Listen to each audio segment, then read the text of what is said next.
señal que es un reservorio de es aquel que está limitado y no tiene infusión de agua. Es la primera parte que estudiamos nosotros en los reservorios que tenemos aquí.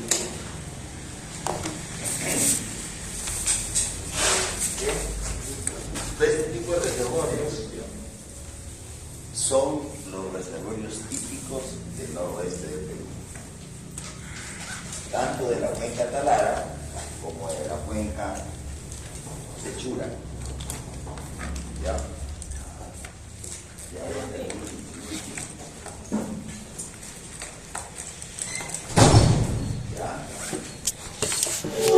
La cuenca Marañón,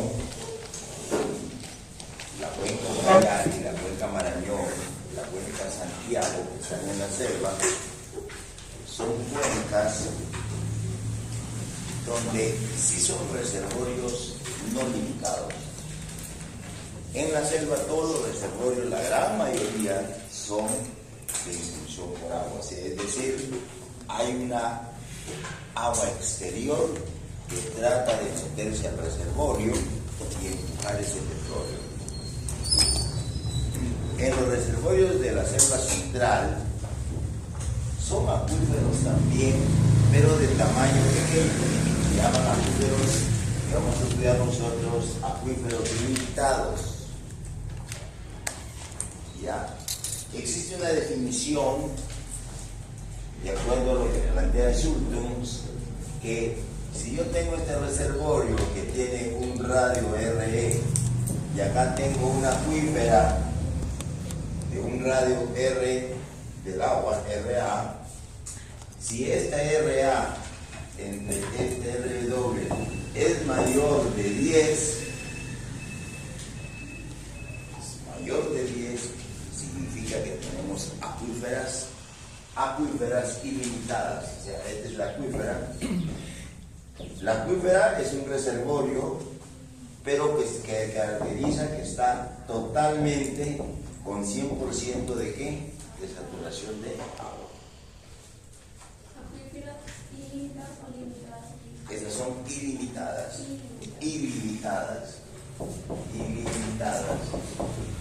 Y cuando esta relación de la acuífera entre la relación del reservorio RE es menor de 10 o igual, estamos en un punto de equilibrio, se llaman limitadas.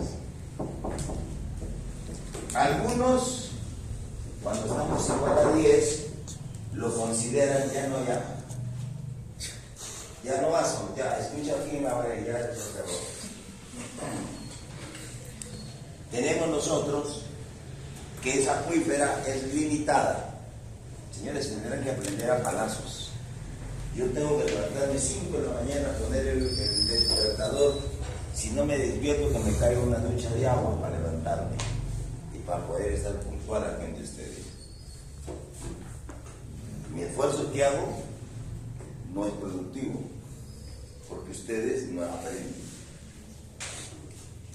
Bien, entonces ese es el concepto de acuíferas. Una acuífera es un reservorio, como si fuera un reservorio de petróleo, pero se caracteriza porque tenemos 100% de agua, totalmente. Tiene una presión tan grande que esta presión mueve los fluidos y entra al reservorio, y de aquí del reservorio comienza a mover los fluidos. Es como que si fuera un desplazamiento de un pistón, los va desplazando. Este desplazamiento, este pistón, lo puede hacer, si yo lo veo en el pozo vertical, si aquí está mi información, aquí está la acuífera acá abajo, esta acuífera comienza a desplazar el petróleo de esta manera, y esto le llamamos, hace un empuje de fondo.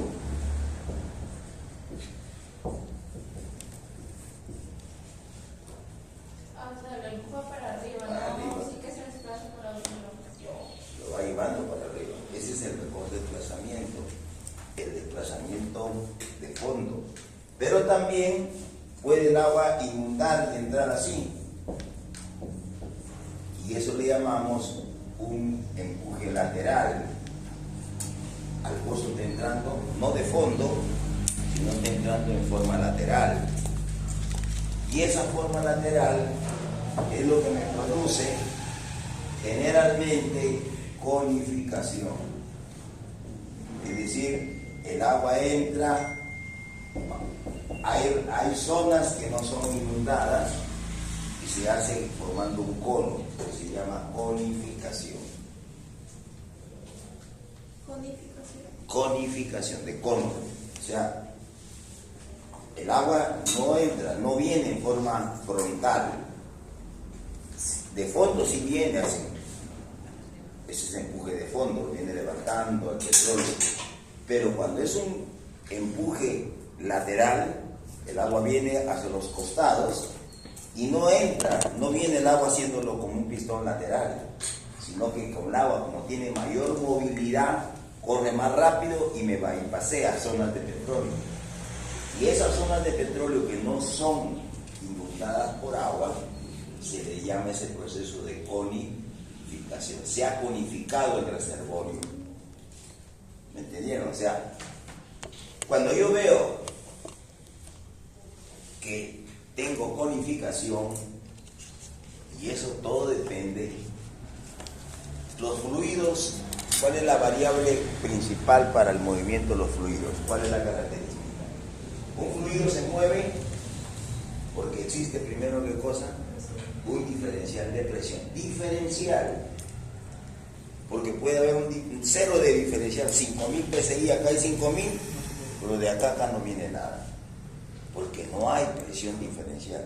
Pero por ejemplo, allá hay 1000 y acá hay 0, entonces esa diferencial de presión ha hecho que el movimiento, el fluido se mueva. Primero, o sea, la energía. La energía para que los fluidos se muevan es que se genere una diferencial de presión. Por eso ustedes siempre cuando han visto el flujo horizontal que dice Q es igual a 1,127 permeabilidad, delta de P, ese delta de P viene a ser diferencial de presión. No dice presión P, sino delta de P, presión de reservorio menos la presión fluyente, la presión que yo tengo aquí en la pared del pozo. Esta es la presión fluyente y acá en el radio de drenaje es la presión del reservorio.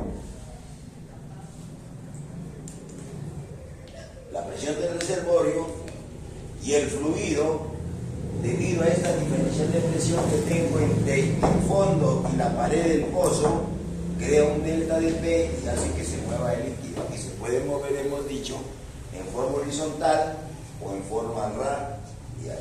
Pero ahí en el Q radial decimos 7.08 K por H, delta de P, siempre. Si no hay delta de P, no hay movimiento de fluido. Entonces, cuando hay un empuje de fondo, como su nombre lo dice, esto se va moviendo como si fuera un pistón hacia arriba. Todo este petróleo que tiene aquí la formación, que se ha quedado de la parte primaria, o cuando somos reservorio de impulsión por agua, todo este petróleo que está acá, el agua lo va levantando. Pero también lo puede levantar en forma lateral. Y ahí el riesgo es que se conifique. Entonces, puede hacer que el agua, el frente de agua viene avanzando y ¡rum!, el pozo se venga en agua. Nada de petróleo. El frente de agua viene avanzando, se conificó. ¿Por qué se conifica? Porque la permeabilidad existe. En un reservorio tenemos una K horizontal y una K vertical. En las tres dimensiones, nosotros tenemos en las tres dimensiones, aquí está la K horizontal, aquí está la K vertical y aquí está la K en el otro lado. Largo, ancho y altura. Cada cara, estas son tres caras, en cada cara se produce el flujo, ya sea horizontal o flujo y el hacer pozo. Y entonces, si yo tengo una permeabilidad vertical grande y una permeabilidad en el eje de la así pequeña, el agua va a irse ¿por dónde? Por la cara horizontal. El agua va a avanzar por la parte donde hay mayor permeabilidad. Por eso es que el agua se mete. Si yo tengo una permeabilidad vertical alta, pero si al revés tengo una permeabilidad horizontal alta y una permeabilidad vertical baja, ¿por dónde se va a meter el agua? Por los frenos. Y ahí se produce conificación. Ingeniero, no me queda claro, o sea, el agua entra y así como que se entrampa en la parte del petróleo que hay de abajo. No. Ponte que esta es la formación. Aquí está. Acá tienes el agua. Tienes baleado. Entonces, acá no está baleado. Pero como acá no tenemos nosotros permeabilidad grande, esta agua ¿por dónde va a desfogar?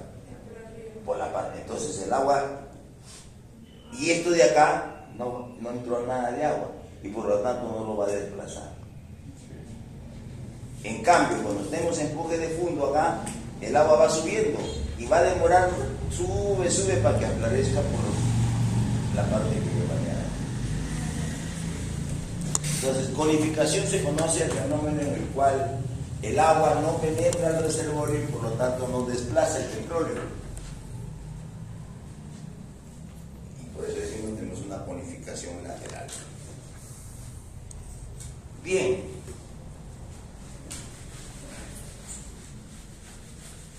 ¿Alguien tiene un plumón? ¿Por qué? ¿Tienes un plumón? ¿Tienes tú?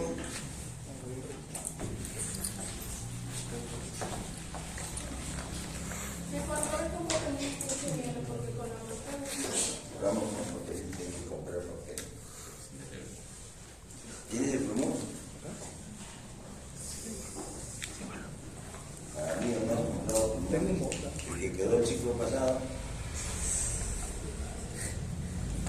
Alcohol, dice también ahí. ¿Nadie tiene alcohol? Tiene alcohol. Listo como ¿cómo se llama? ¿Alcohol? Lleva el cara a todos lados.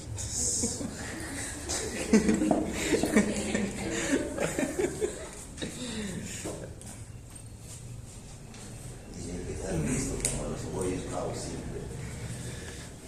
Oye, aquí se rea sobre el aquí se rea sobre el Bien, habiendo definido que estamos estudiando primero los reservorios limitados, que es lo primero que estudiamos nosotros, reservorios limitados este mes,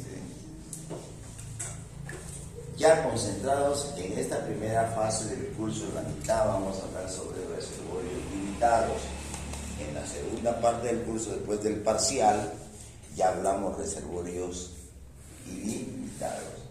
Y cuando yo me refiero a reservorios ilimitados, es que tienen intrusión, ya sea de agua o de gas, pero natural. Entonces, ¿qué hemos hecho los ingenieros? Como vimos que la intrusión de agua desplaza petróleo, entonces dijimos, en un reservorio limitado, voy a meterle agua para que desplace ese petróleo que se quedó de lo que no pude sacar por la recuperación primaria. Y entonces a ese proceso le llamamos recuperación secundaria, que ya ahora ya no se usa recuperación secundaria, sino recuperación mejorada, porque yo puedo inyectar agua, puedo inyectar también gas, puedo inyectar CO2, puedo inyectar nitrógeno, un polímero, o puedo hacer una combustión interna in situ, si el petróleo es muy viscoso, para comenzar la viscosidad disminuya y se pueda mover.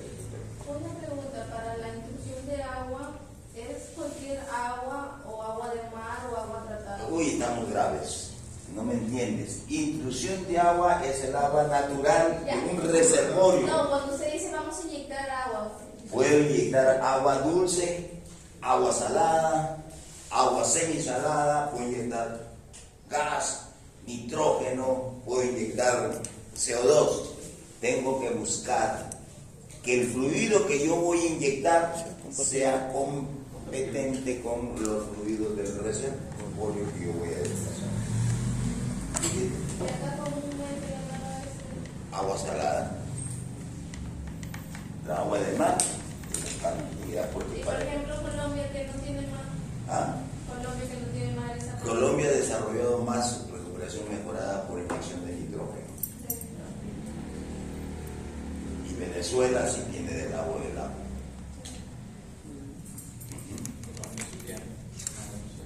¿Cómo?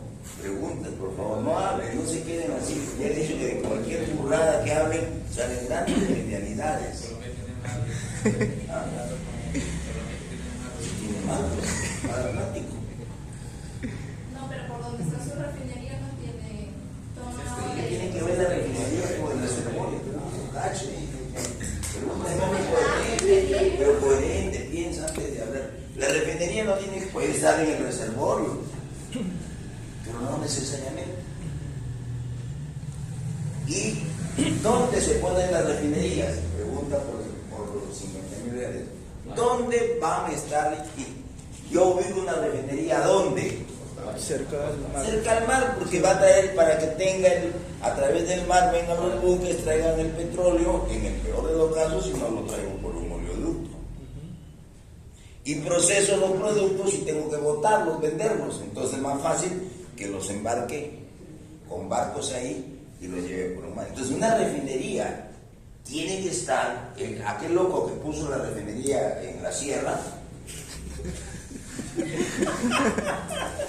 pero hay regulaciones.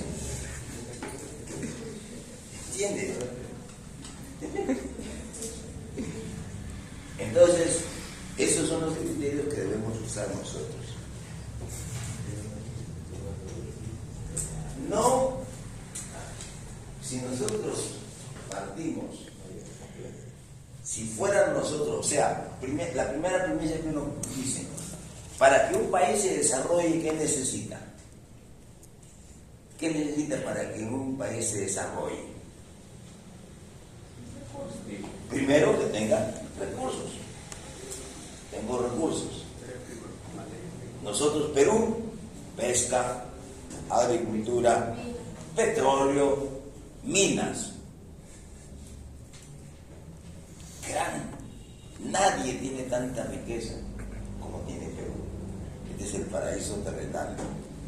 Aquí, donde nació Adán y Eva.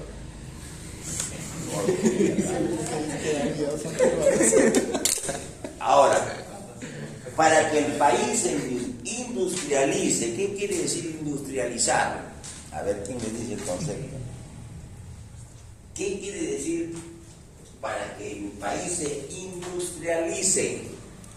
¿Qué necesito tener?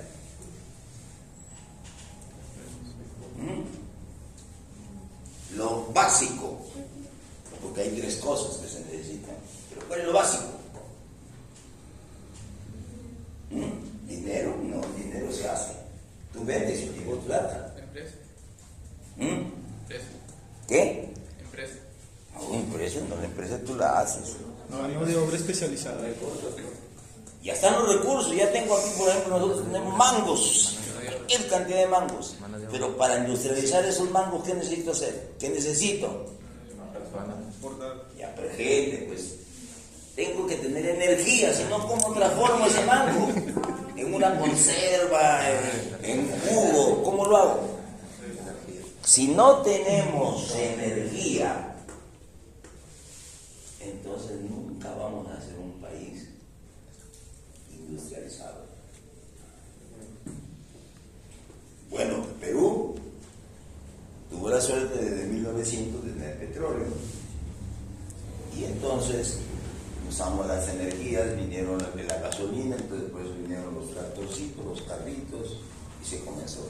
Porque lo segundo, una vez que tú tienes recursos, energía, comercialización. Y ahí viene la plata. Por eso es que ustedes me entienden cuando Cuya, creo que se llama el director de la César Vallejos, dice, plata como cancha. ¿Por qué?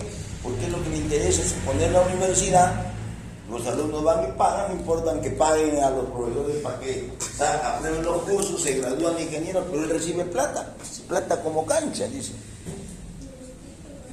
¿Ah? Los títulos.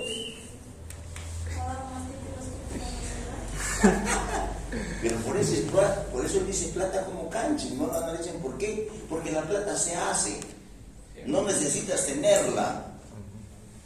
Lo que te da plata son las ideas.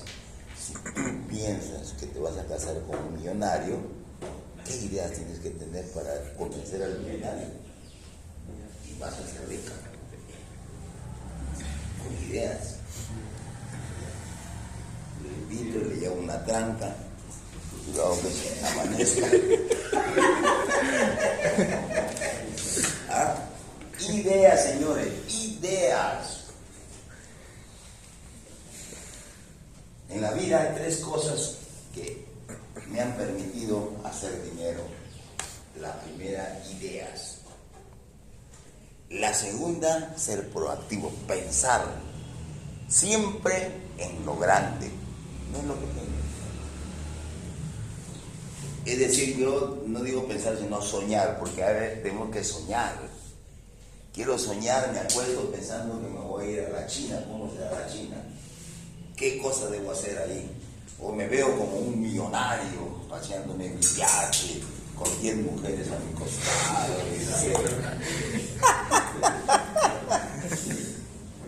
Ese es ser proactividad. Y la tercera es ser constante. Ustedes son carrera de caballo, todos somos carrera de caballo y parada de la definición de abuelo. Arrancan, comienzan y después. Ahí quedaste.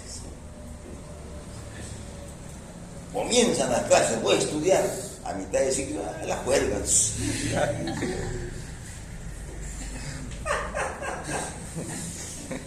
Así como les hablo a ustedes, él les habló a mis hijos. 2 hijas mujeres. Y ya me preocupé cuando mi hija tenía 35 años y no se casaba. Y dije, este negocio ha salido malo. Mis 2 hijas se casaron a los 40 años.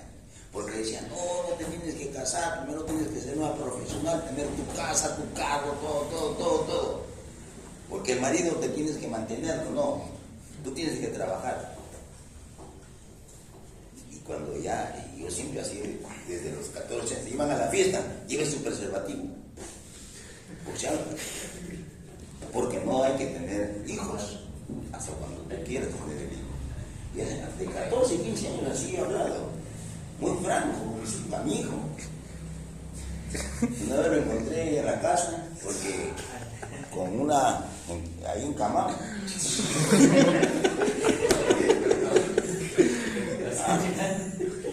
Entonces, ¿qué cosa? Porque tú que no, el caos es un hijo que es bendecido por Dios, pero nos crea un gran obstáculo. Cuando tú ya tienes todo, ahora sí, ya tienes el paraíso terrenal, tienes dónde vivir, tienes cómo comer, tienes cómo divertirte, ahora sí, crea tu descendencia. Y le enseñas a tu hijo que él cría a sus hijos mejor como tú lo has criado a él. Porque si vas a tener un hijo que va a vivir peor como tú, no has hecho nada, te tiras un balazo mejor. Entonces, esas son las cosas de la vida.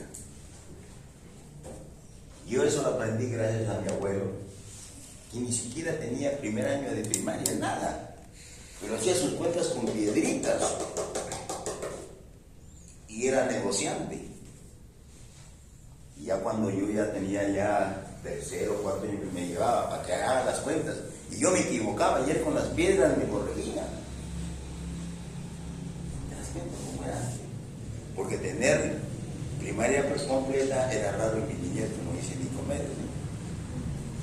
Nadie, un padre, lo que decía, tenía el hijo, ¿para qué? Para que lo mande a trabajar, para que le ayude.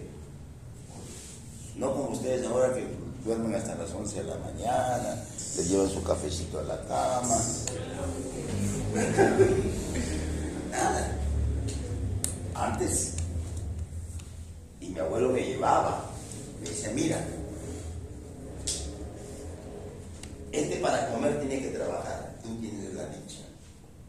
Porque mi padre trabajaba ya en las empresas americanas.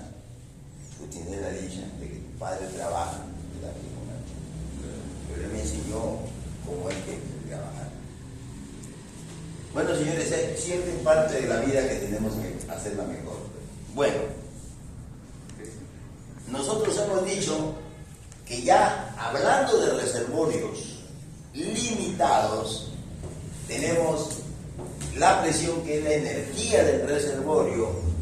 Cuando esta presión es mayor que la presión de burbuja, y la presión de fluyente, acuérdense de IPR, el primer caso, la presión de fluyente también es mayor que la presión de burbuja, decimos que este reservorio es totalmente no saturado.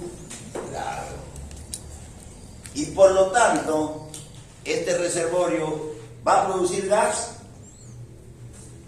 Si yo tengo que siempre la presión fluyente dentro del reservorio, me refiero, si esta presión del reservorio acá, aquí yo tengo en el radio de drenaje la presión del reservorio es 5000 psi. Estoy produciendo un determinado caudal Q que sale con 3000 psi acá. Y la presión de burbuja es de 1000 psi. ¿Qué tengo dentro del reservorio? ¿Una sola fase o dos solas fases? ¿Cómo se mueve este fluido dentro del reservorio desde 5000 hasta 3000? Una sola fase. En una sola fase. ¿Y qué tengo? Todo el black oil, todo lo que es petróleo monofásico. Que ya cae en la superficie, como baja la presión, se libera, acá voy a tener gas. Pero en el reservorio tengo puro petróleo, no tengo gas. ¿Cuándo voy a tener gas aquí en el reservorio? Cuando esta presión llegue a 1000 psi, y por lo tanto la presión fluyente va a ser mucho menor que en el segundo caso del IPR, que decían, cuando la presión es menor o igual a la presión de burbuja, el caudal Q a esa presión fluyente, y esta presión fluyente es menor que la presión de burbuja. Tenemos el caso que son los reservorios saturados.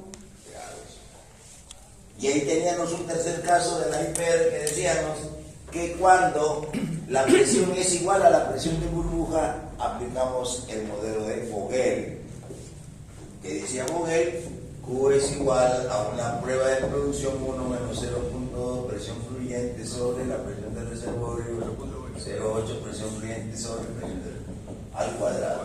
Todo esto, señores, es que ustedes tienen que tenerlo. Si no se acuerdan, tengan la separata de producción 1, no la vendan. No me hagan mal negocio, ni la regalen, para yo poder venderla, si no, no la vendo. Y les enseñé, ya llevamos el curso les enseñé el curso de gerenciamiento. Les enseñé que cuando la presión es menor que es cuando la presión del reservorio es igual a la presión de burbuja. Y cuando la presión del reservorio es menor que la presión de burbuja, usamos ¿quién? ¿Cómo se llama la correlación que usamos? Felkovich. Felkovich dice que este caudal Q es una constante C, presión al cuadrado menos la presión fluyente al cuadrado elevado a un exponente n. Eso dice Felkovich. Esta ecuación se aplica cuando yo ya tengo una liberación de una capa de gas. Ya el reservorio, yo encuentro un reservorio con una presión menor que la presión de burbuja, entonces ya se formó una capa de gas dentro del reservorio, porque ya hubo liberación de gas. Aquí está el petróleo y aquí está el agua, que son los tres amigos. Entonces, el gas hace como un pistón para que en el pozo que yo perforo por acá comience a producir. Y esta producción Q, cuando tengo este caso, cometo un gran error si la quiero calcular por Vogel. Porque Vogel solamente nos dice cuando la presión del reservorio es igual a la presión de burbuja. Es decir, el reservorio no tiene casquete de gas, no hay un gas libre que sea liberado. Pero en el momento que ya yo voy, registros eléctricos, ¿quién llevó conmigo registros eléctricos? Cuando cruzábamos la curva del neutrón con el density que vemos, la zona neta de gas. Es decir, si yo veo un registro, por eso tomo el density y el neutrón, y si los dos se cruzan, ¿qué digo? Hay una capa de gas. Entonces, ¿y ese reservorio que está? Con una presión menor que la presión de burbuja. Y entonces ese caudal no lo voy a cometer un error si lo quiero calcular con esta. Debo calcularla con la ecuación de Fécoris. ¿Ya? Bien, entonces, todo ese mecanismo que nosotros vemos, cuando todo de la presión llega a una presión P, donde esta presión P es menor que la presión de burbuja, que decimos que estamos en un reservorio no saturado, todos estos NP, yo los voy a considerar que los NP es lo que yo estoy produciendo. Esta producción es a esta presión P. Y entonces decimos nosotros que el N lo calculamos como quién, como la relación de quién, NP por quién, por el beta O. A esta presión hay RS, hay beta O. ¿Cuánto es el RS a la presión P? Aquí en la condición inicial, en la presión inicial que hay, RSI, beta OI. Aquí en los NP, cuando yo produzco los NP que tengo, también GOR, tengo qué cosa, corte de agua y tengo GLR. Entonces, simplemente nosotros hemos visto que conociendo los factores de formación del petróleo inicial y el beta E, el beta O, a esa presión que estoy midiendo del reservorio que ha producido NP, esto va a ser los NP. Primer ejercicio que hicimos. A ver, vean la fórmula si está bien. Beta OI menos beta O. O beta O menos beta OI. Ya, aquí cambia. Siempre. Por eso es que las fórmulas no me gustan, por eso lo tengo que ver con papelito. Por eso yo les doy con copias, con todo. Si no les siguen bien la fórmula, está mal. Ya. Sin embargo, miren ahí nada más lo que hemos hecho es ¿quién es el que produce el petróleo? Ahí con esa fórmula. Los NP, ¿de quién dependen? De los beta O. Del beta O a esa presión que yo estoy midiendo la producción y el beta O inicial, que es a la presión inicial. Esto es la compresibilidad del petróleo. El beta O inicial, la curva, teoría. Aquí está presión inicial, RS constante, recién cae en la presión de burbuja. El beta O inicial, ¿qué pasa? Sube hasta ¿dónde? Hasta la presión de burbuja y luego baja. Esa expansión que estamos viendo acá de esta diferencial de volumen es lo que está generando la producción de ese reservorio. Y por lo tanto, es función de esa compresibilidad del petróleo. Pero no necesariamente aquí lo podemos ver, porque nosotros hemos dicho que el petróleo que sale en un reservorio no saturado, dijimos que la máxima recuperación, si ustedes recuerdan producción 1, ¿cuánto era? A ver, alguien que estudió bien producción 1 y que no se copió, ¿cuánto es la máxima recuperación de un reservorio no saturado? ¿Cuánto es la máxima recuperación? La tablita. ¡Tablita! ¿Ah? ¿Cuánto? Ramos, ¿ustedes estudian para qué? Para solamente para el examen, para copiar. 10% máximo. Y hemos dicho que esas recuperaciones son tanto primaria como recuperación mejorada. O sea, ese 10% máximo con los beta O.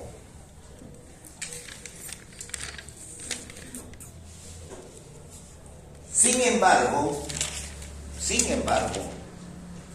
por ejemplo, en el ejercicio que hicimos, ¿cuánto salía? 3.85% en el ejercicio que hicimos.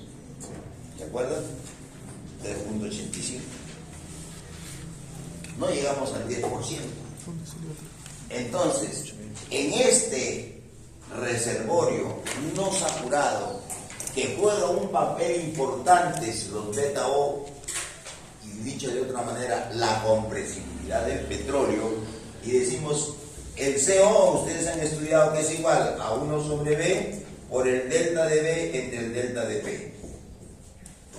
Es el cambio de volumen del petróleo en función de la presión. Y por eso decimos, los líquidos son compresibles, pero muy poquito. Su volumen baja o aumenta si es que la presión, si la presión es mayor, va a estar presionado, va a estar comprimido. Si la presión es menor, va a estar liberado. Cuando nosotros producimos el pozo, la presión se libera, por lo tanto el volumen crece. Y nosotros podemos ver aquí todo este líquido, donde está el gas RS acá, a una presión inicial, y cuando lo vemos acá, ¿por qué subió? Porque la presión, el beta O, ha crecido porque hay gas. El gas, al bajar esa presión, se expandió, y ¿qué hizo? Que este volumen crezca. Y una vez que comienza a crecer hasta la presión de burbuja, luego el volumen de petróleo baja. Este es el famoso que nosotros le damos beta O a condiciones estándar. ¿Y todo esto qué cosa viene a ser? Todo el gas que se ha producido en la batería. Ese es el proceso. Bien. Entonces, en este reservorio no solamente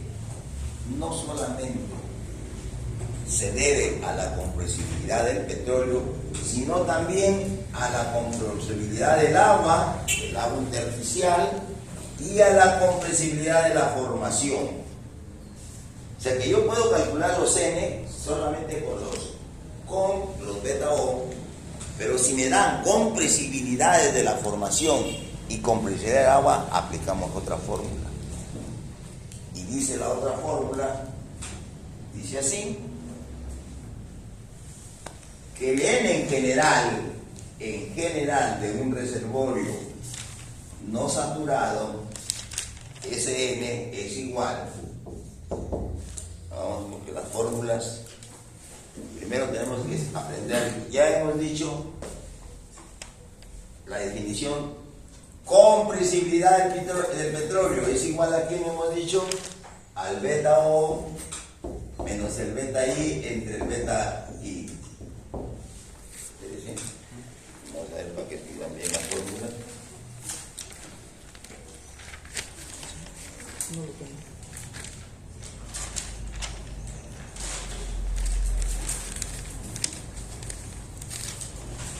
Ya.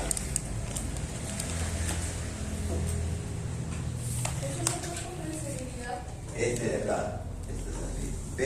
OI menos el beta O a la determinada presión, beta OI menos beta O, el beta O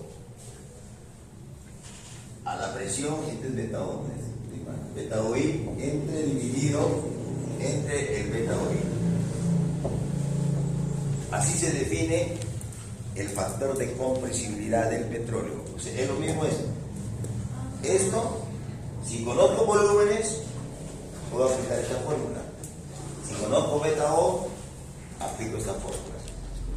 Dos maneras de poder hallar la compresibilidad del petróleo. El beta O es a la presión, donde yo tengo la producción, donde estoy estudiando, y el beta O I es a la condición inicial. Y ahora hay una definición: compresibilidad efectiva es igual a la saturación del petróleo por la compresibilidad del petróleo más la saturación del agua por la compresibilidad del agua más la compresibilidad de la formación.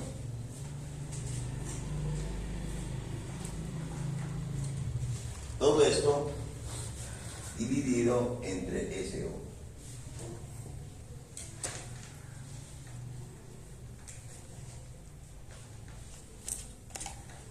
¿Cómo era, ingeniero? Si yo tenía beta O y beta OI, aplicaba esta primera fórmula. No. Esta fórmula, una manera de determinar la compresibilidad es con la variación de volumen. Si tú tienes un volumen de 1 metro cúbico y le metes una presión, una diferencial de presión de 1000 psi y tienes 0.09, entonces va a ser el delta de B, 0.1 entre la presión que es delta de P 1000. Entonces sería 0.1 entre 1000, eso es la compresibilidad del petróleo. Para esa delta de P.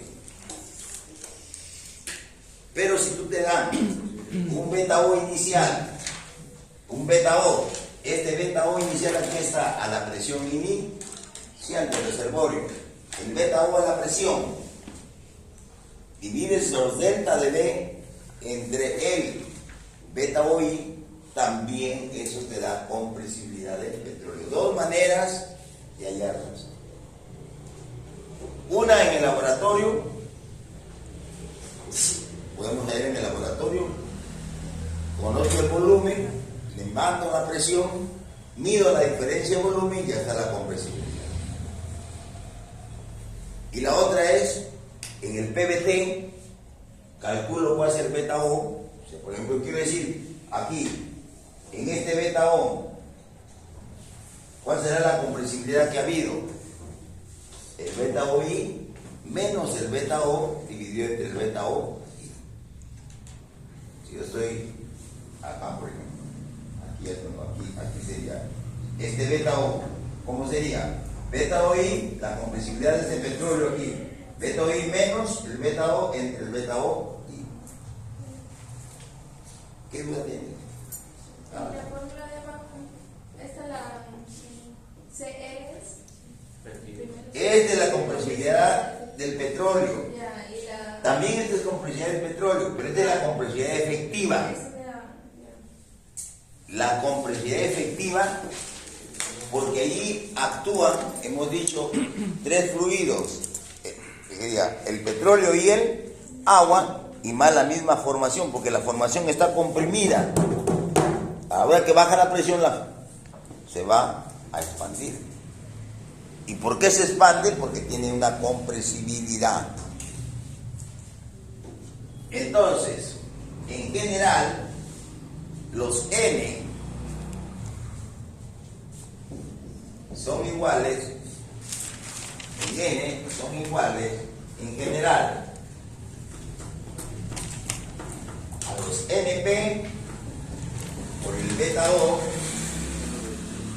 menos, eso es, ya voy a pongan ustedes subrayenlo, más el factor del agua por la producción del agua, dividido todo esto entre el beta OI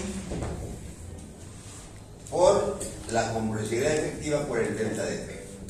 Quiero que vean estas dos fórmulas nada más. La fórmula de acá, mírenla.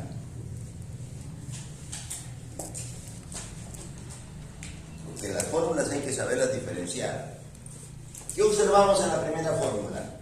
Que los N, el petróleo in situ, es función de la producción de petróleo por los factores divididos de volumen de petróleo. Acá, estos N, pero ya tengo, ¿qué cosa? Compresibilidad efectiva.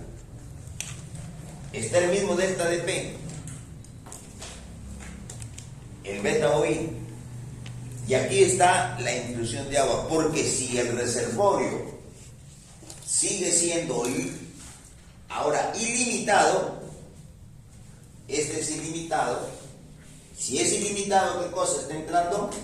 Agua. O si yo le estoy metiendo agua, ese es el agua que estoy inyectando. Entonces, si yo tengo un reservorio que es una acuífera, tengo que decir cuánto agua está produciendo. Y que siempre la presión del reservorio va a ser mayor que la presión de burbuja, los N lo calculamos como esto. Esta es la fórmula general. Esa formulita es una fórmula particular, pero la general está acá. N, lo que produzco, ¿hay producción de gas? Acuérdense que esto está en el reservorio. ¿Cómo está aquí? A esta presión P sigue estando el RSI, porque sigue P menor que la presión de burbuja. Por eso no aparece acá. Ustedes recuerden que siempre usamos RI menos RS. Ese valor es 0, porque el RSI es igual al RS. ¿Ya? Entonces, ajusten su cerebro. Y esta es la fórmula que debemos calcular el petróleo in situ en reservorios. ¿Ah? ¿Ah? No, escucha, que estoy hablando en serio. ¿Dónde está el casquete de gas? ¿Dónde ves aquí? Esta es la fórmula para reservorios en general, volumétricos o no volumétricos, pero cuya característica es que la presión del reservorio es mucho mayor que la presión de burbuja y que la presión fluyente también es mayor que la presión de burbuja. Y donde el mecanismo que los petróleos salgan se debe a la compresibilidad efectiva, que es el producto de la saturación de petróleo por la compresibilidad del petróleo más la saturación del agua por la compresibilidad del agua más la compresibilidad de la formación. Tanto la compresibilidad de la formación la obtenemos en el núcleo. Y sabemos acá que saturación de petróleo es igual a 1 menos la saturación de agua.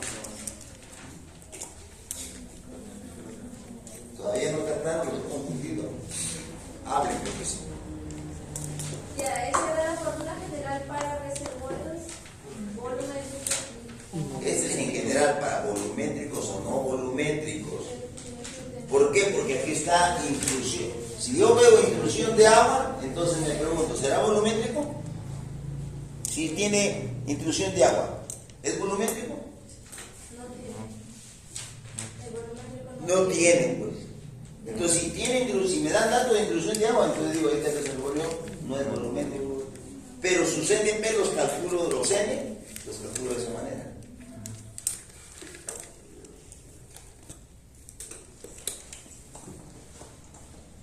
¿Cómo sería? Si no hay agua, esto es 0. Si no hay producción de agua, 0. Y se transformaría, no hay compresibilidades, son uno de estos de acá, y llegaríamos a esta fórmula general, beta O, esta es la ecuación general. ¿Entendieron? Entonces, siempre ustedes, cuando van a hablar de reservorios en general no saturados, ponen esta fórmula. Ahora se preguntan, ¿es volumétrico? ¿Hay datos de intrusión de agua? Ah, entonces no es volumétrico. Intrusión de agua 0, me dicen, no hay agua de intrusión de agua. Ah, entonces digo, es volumen. ¿Hay producción de agua? Sí, hay producción de agua. ¿Qué cosa es el BW? BW, el factor volumétrico del agua. Así como en el petróleo hay un factor volumétrico, el beta O, En el agua es el beta W. ¿Qué quiere decir? Los barriles medidos a condiciones estándar. Así como el beta O me da barriles sobre STB, acá voy a tener barriles sobre STB, pero de agua, stock tank barrel de water, agua. Esa es la definición del BW. En la mayoría de las aguas de formación es igual a 1. Por lo tanto, este producto es igual a ¿quién? Al BWP. Puedo asumirlo que el BW es igual a 1 en la mayoría. En el laboratorio, ustedes no han ido han hecho pruebas de agua, compresibilidad del agua en el laboratorio, díganle a Joao que les enseñe. Tráiganle un galón de agua y haga una colecta para que compre una prensa y la comprima.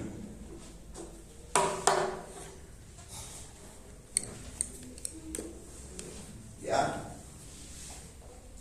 Entonces, eso es lo que yo quiero. Ahora, la otra fórmula, que la tienen ustedes, ya es cuando esta presión ha llegado, hemos producido ya en la presión de burbuja. Y entonces cuando ya estamos en la presión de burbuja, ya decimos qué cosa es un reservorio, ¿qué? Saturado. Y ahí aplicamos la segunda fórmula que les he dictado, que vimos la clase pasada. ¿Cuál es esa fórmula? A ver, ¿qué dice? A ver, repítanla. ¿Cuál es la fórmula? ¿Qué dice? Que los N, la fórmula es la siguiente. N es igual a los NP producidos, paréntesis, el beta O, más el beta G, RP menos RS. Pero aquí hablamos ya RP. ¿Qué cosa es RP? El GOR.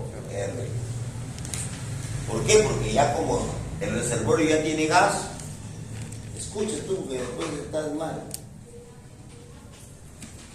Dividido todo eso, ¿entre quién? Beta O menos beta OI más beta G RSI menos RS. Y ahí, ¿es volumétrico ese reservorio o no volumétrico? ¿Ah? Volumétrico. ¿Es volumétrico esa fórmula que me dice? ¿Y el reservorio es volumétrico o no volumétrico? No volumétrico. ¿Ah? No volumétrico. Es volumétrico, o sea, no es volumétrico. Volumétrico. Si ustedes en una fórmula ven intrusión de agua, entonces ya ese reservorio no es volumétrico. O limitado, y lo mismo que decir, o ilimitado. Al volumétrico le decimos limitado. Y al no volumétrico le decimos ilimitado. ¿Volumétrico o limitado? Sí, volumétrico o ilimitado. El no volumétrico es ilimitado. Acuérdense que el no volumétrico o ilimitado hay agua externa entrando al reservorio, pero viene de una acuífera. Esa es la definición. Viene de una acuífera. Ahora nosotros, aprovechando ese concepto de reservorio no volumétrico o ilimitado, en un reservorio volumétrico podemos inyectar agua. Y todas las fórmulas que yo uso para reservorio ilimitado las aplico cuando estoy inyectando agua, porque esa inyección de agua se transforma en BW. ¿Me das cuenta? Si dicen, todos hemos producido 15.000 barriles y he inyectado 10 millones de barriles de agua, aplico esa fórmula. ¿Cuántos son los NP? Ahí están los NP. Solamente hay que saber cómo lo entendemos. Bien. Entonces, ¿qué era más del automático? ¿Ya la de 8:30? Simple, yo tengo el cerebro acá en el procesador, lo tengo acá.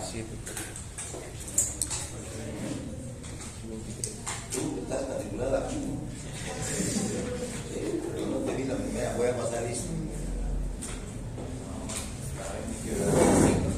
¿Estabas a dónde?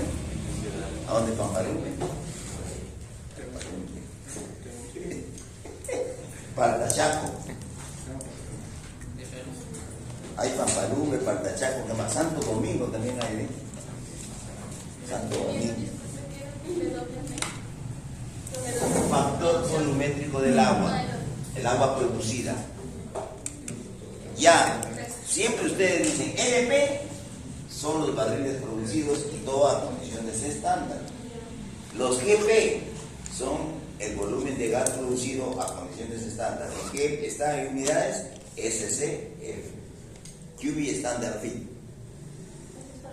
Para el gas. Ese es GP. Producido. G es el volumen in situ inicial de gas. Cualquier GP es, hemos dicho, G producido. Viscosidad, todo eso. Si yo les dijera, a ver, sin necesidad de nada más, si yo tengo N en el reservorio,